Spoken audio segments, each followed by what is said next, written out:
Buckle up, everyone, because we're about to take a deep dive into a book that's going to blow your mind. Yeah, this one is a wild ride. We're talking about Problems of the Day by this incredible Indian philosopher, Prabhat Ranjan Sarkar. He was way ahead of his time. He really was. And this book, it's like a blueprint for a future that's not just better, but like seriously amazing. A future where humanity is like totally united and we've figured out how to create a just world. Yeah, a world where we've unlocked our full potential as humans. Like we're talking next level stuff here. And the coolest thing is he blends these profound philosophical ideas with practical solutions. Right. It's not just theory. It's like, okay, here's the problem and here's how we can actually fix it. He doesn't just point out the problems. He gives you a roadmap to a world that's progressive and honestly a little bit sci-fi. Okay, so get this right off the bat. Sarkar says that the entire universe is our inheritance. Whoa! Yeah, he calls it the common patrimony of all. I love that. Which basically flips the script on everything we think we know about ownership and resources. Right. And the inequalities that come with it, right? Exactly. He's like, who says we have to divide everything up and fight over scraps when we've got this whole vast universe to share? He uses this really cool analogy of a universal joint family. Oh, yeah. I love that one. It's like, imagine the entire cosmos is one giant family, and we're all members of it. And everyone deserves their fair share. Right. It makes you rethink how we view resources and who should benefit from them. So if we're all sharing the universe like one big happy family, what happens to capitalism? Yeah, that's the big question, right? Because Sarkar, he definitely doesn't hold back when it comes to critiquing capitalism. No, he does not. He sees it as a system that's inherently exploitative and creates all these problems. But here's the thing. He doesn't just want to like tear it all down. Right. He's not just about like smashing the system and starting over. He knew that simply denouncing capitalism wouldn't be enough. He actually said it could make capitalists even more cunning. Oh, wow. It's like he understood that getting rid of capitalism isn't just about protests and laws. It's about changing how people think. Exactly. It's like a deep-rooted mindset shift that needs to happen. He called greed a psychic disease. Oh, wow. That needs a long-term cure through spiritual education. So it's not just about changing the system, it's about evolving as humans. Yeah, it's about inner transformation. And recognizing that we're all connected and we need to find a way to live together in a more harmonious way. He suggests a multifaceted approach. Oh, yeah. Tell me more about that. Combining humanistic appeals with strong measures when necessary. But the real key, he argues, is a long-term focus on psychic and spiritual growth. To address that psychic disease of greed. It's about changing hearts and minds along with the systems. It's like he understood that real progress requires both inner and outer transformation. Absolutely. And speaking of transformation, let's talk about his ideas on decentralization and technology. Yeah, this is where it gets really interesting. He was a huge advocate for creating these self-sufficient, decentralized systems. Especially for industries and agriculture. So we're not all relying on these massive centralized structures that can easily collapse. Right. It's about resilience and local empowerment. And this wasn't about some kind of off-the-grid anti-technology stance either. No, he was actually very pro-technology. He saw advanced machinery as a key to increasing productivity. But not in a way that benefits a few at the expense of the many. Right. He's like, we can use technology to make life better for everyone. Sarkar's vision wasn't about rejecting progress. It was about harnessing technology for the collective good. Imagine a world where work is minimized, thanks to all this amazing automation. And we have so much free time to pursue our passions and, our spiritual growth. What would you do with all that extra time? Oh man, so many things. Travel, learn new skills, create art. Who knows? The possibilities are endless. Okay, I am definitely on board with robot assistants doing all the chores. Me too. Sign me up. But beyond all the cool gadgets and automation, Sarkar also tackles some seriously important social justice issues. He was really ahead of his time in that regard. He talks about things like prostitution and the dowry system. These deep-rooted problems that still plague many societies. And he doesn't just gloss over them. He dives right in and connects these issues to economic disparity and the lack of empowerment for women. He understood that you can't just address the symptoms, you have to get to the root causes. And his solutions are twofold. Economic independence for women. So they have the power to make their own choices. And then promoting higher ideals and values within society. It's like combining practical solutions with a moral upgrade. A holistic approach to social change. So he's saying we need both practical solutions and a moral upgrade. Yeah, he's not afraid to talk about values and ethics. But isn't that a bit idealistic? How do you actually change people's hearts? That's where this idea of sentient peace comes in. Okay, I'm intrigued. Tell me more. So we've talked about fixing the systems, right? Right, like the economic and political structures. But Sarkar also knew that real peace goes deeper than that. It's not just about like signing treaties and having ceasefires. Exactly. It's about creating a world where everyone feels safe and respected and has the opportunity to thrive. He called it sentient peace. And it's not just about being quiet. It's about everyone having their fair shot. So it's a more active and dynamic kind of peace, Rooted in justice and righteousness. as opposed to just suppressing conflict or ignoring the underlying issues. Exactly. And sometimes he argues establishing this kind of peace requires strength and a willingness to fight against oppression. So it's not about being passive. It's about actively working towards a just world. Taking a stand for what's right, even when it's difficult. And this brings us to one of Sarkar's most powerful ideas, universalism.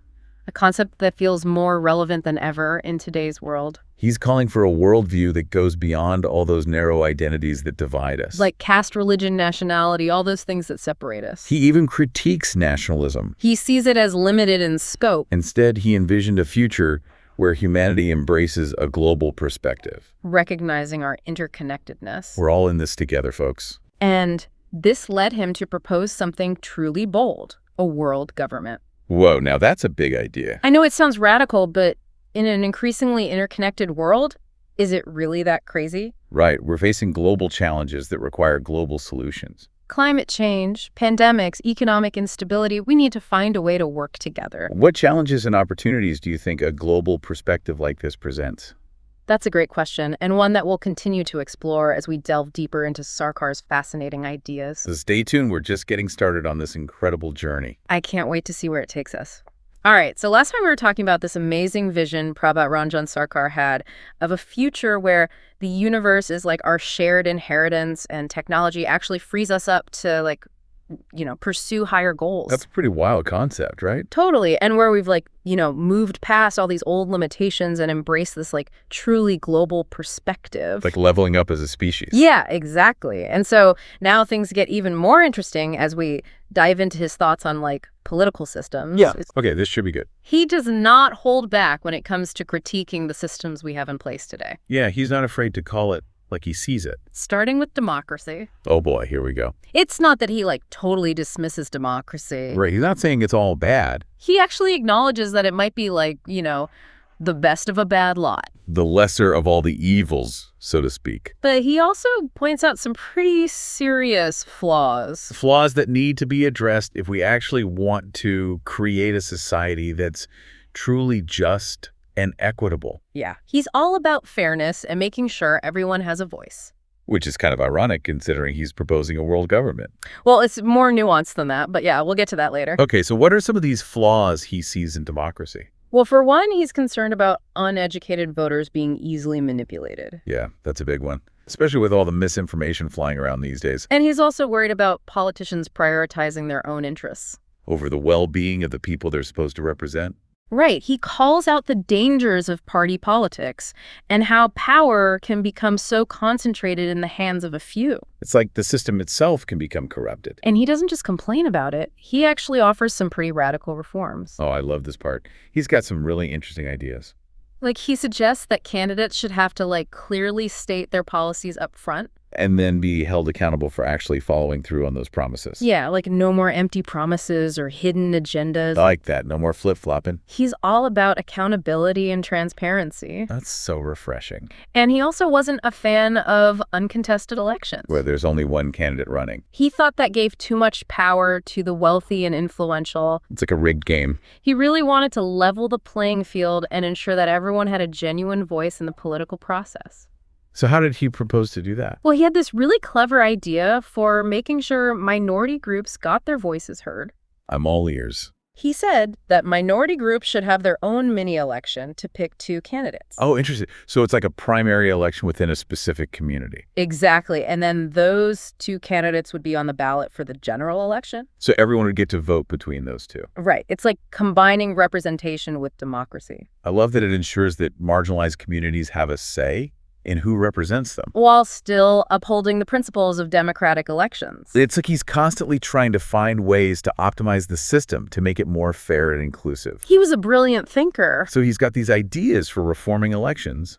What else does he talk about? Well, he also really emphasizes the importance of education for a functioning democracy. Education is key, right? He believed that education should not only be free, but also completely free from political influence. Which is a huge challenge, even today. We're still grappling with that. It's like he's laying out the blueprint for a society where knowledge is power, but it's a power that's accessible to everyone. Not just the elite. Everyone deserves a chance to learn and grow. And he wasn't just focused on formal education either. Oh, so we're talking about more than just schools and universities. Right. He was also really adamant about keeping broadcasting and even the arts free from the clutches of party politics. That's interesting. Why those specifically? He saw them as essential for shaping minds and promoting a universalist outlook. So it's not just about stuffing our heads with facts, but also cultivating our creativity and our ability to think critically.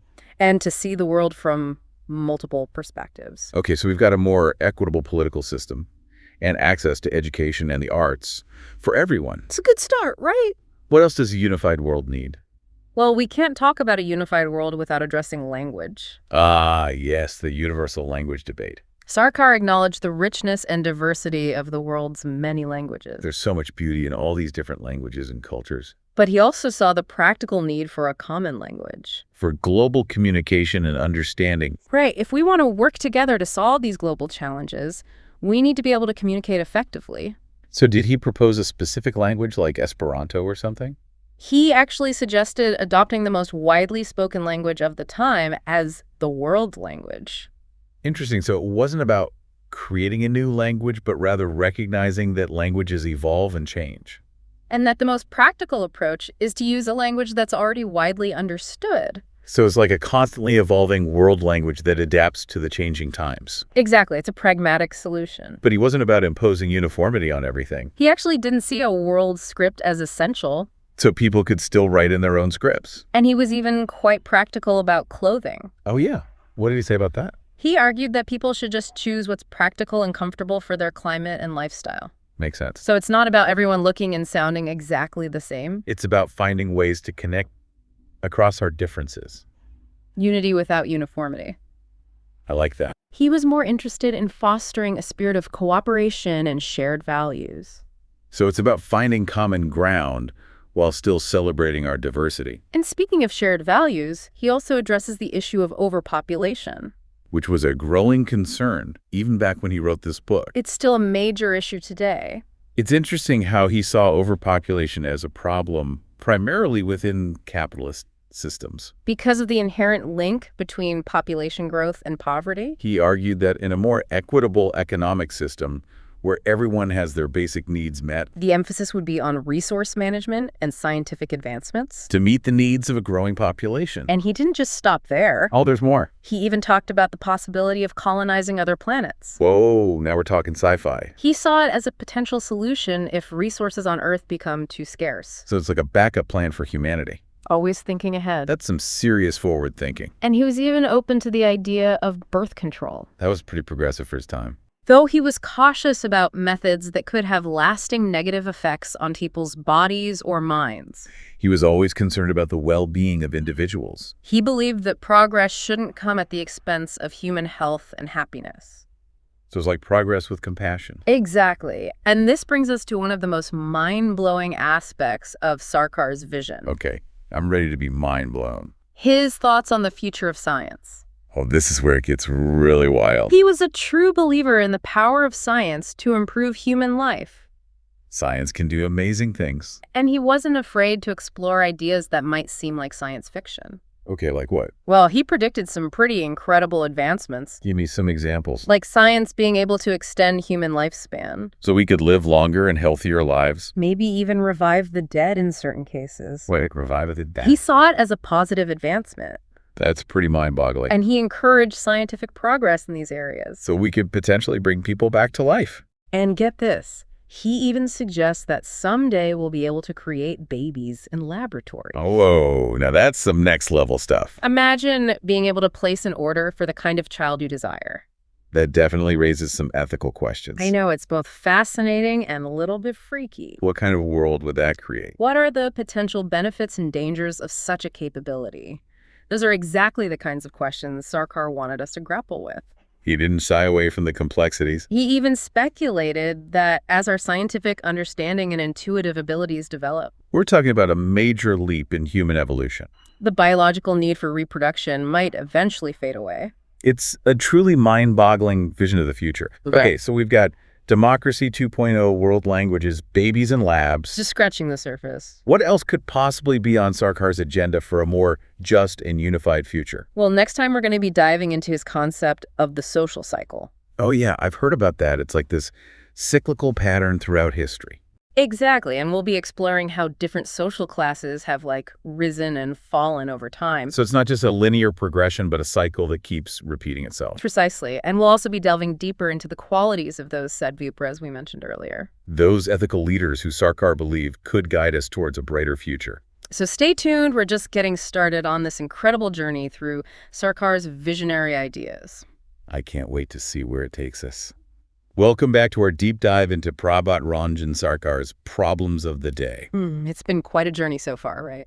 We've been all over the place, from challenging capitalism to reimagining democracy, and even contemplating the future of science. It's mind-blowing stuff. And now we're going to take a closer look at one of Sarkar's most intriguing concepts, the social cycle. This one's a real head-scratcher, It's like a framework for understanding how societies evolve and change over time. like a grand historical pattern. Okay, so what is this social cycle exactly? Does it mean that history just keeps repeating itself? Well, in a way, yeah. Oh, great.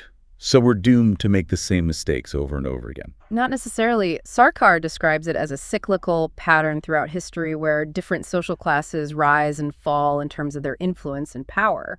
So it's like a seesaw of power between different groups. He identifies 4 main classes: Okay. warriors, intellectuals, capitalists, and laborers. So it's not a linear progression, but a cycle that keeps going round and round. Precisely. And he argues that each class has its strengths and weaknesses, and their dominance brings both progress and problems. Oh, that's interesting. So it's not like one class is inherently good or bad.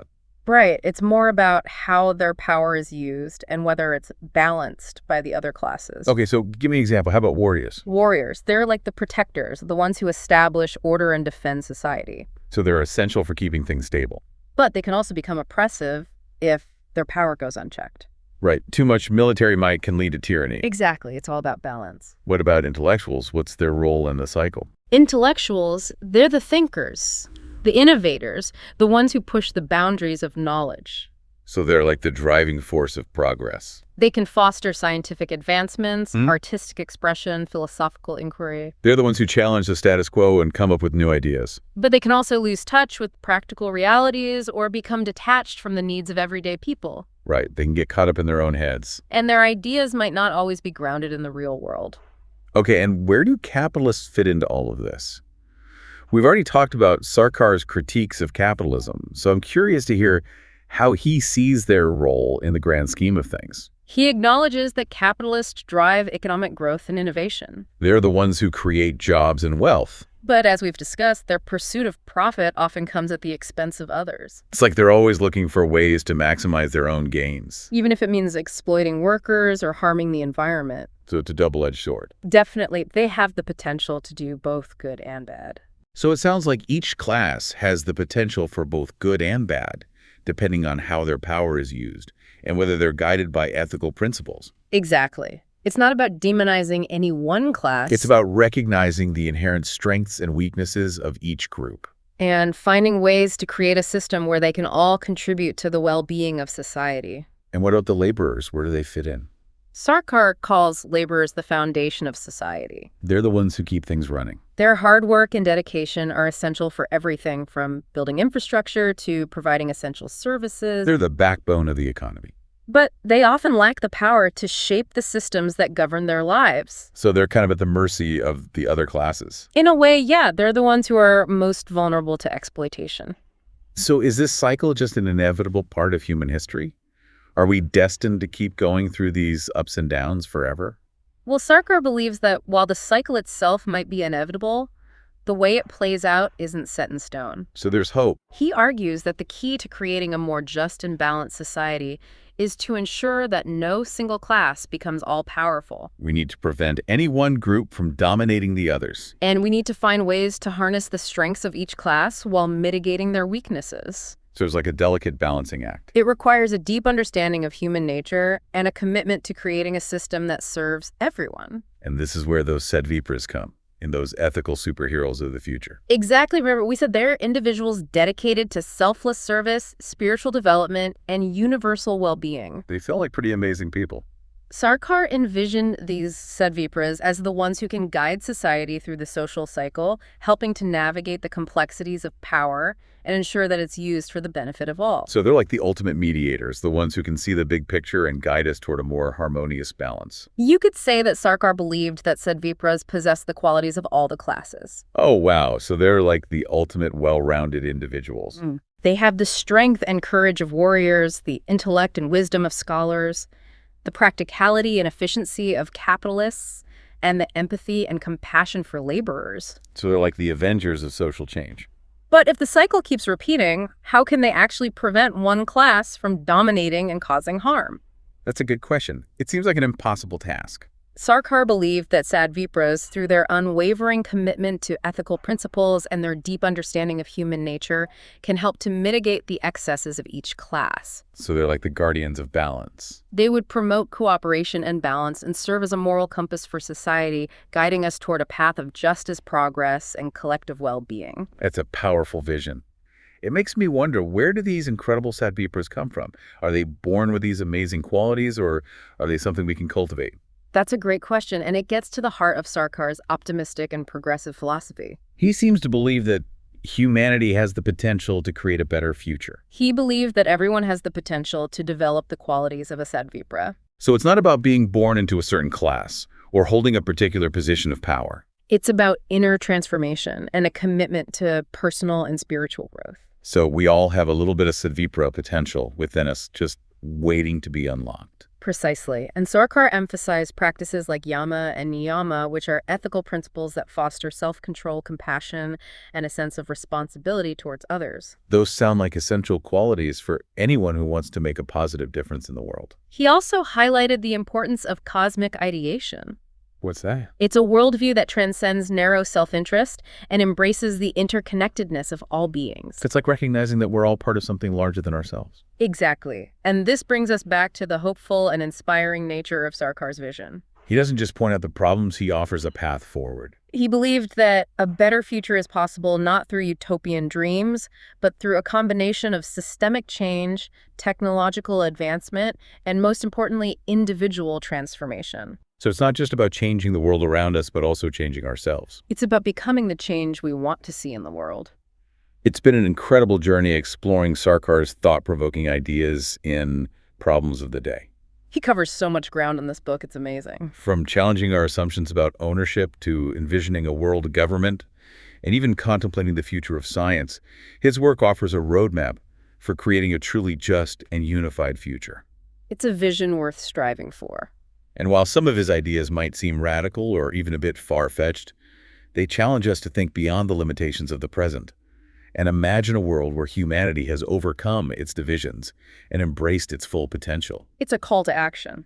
If we can cultivate those qualities of the sadvipra within ourselves, the compassion, wisdom, and courage to lead with integrity, perhaps Sarkar's vision of a more just and unified future isn't so far out of reach.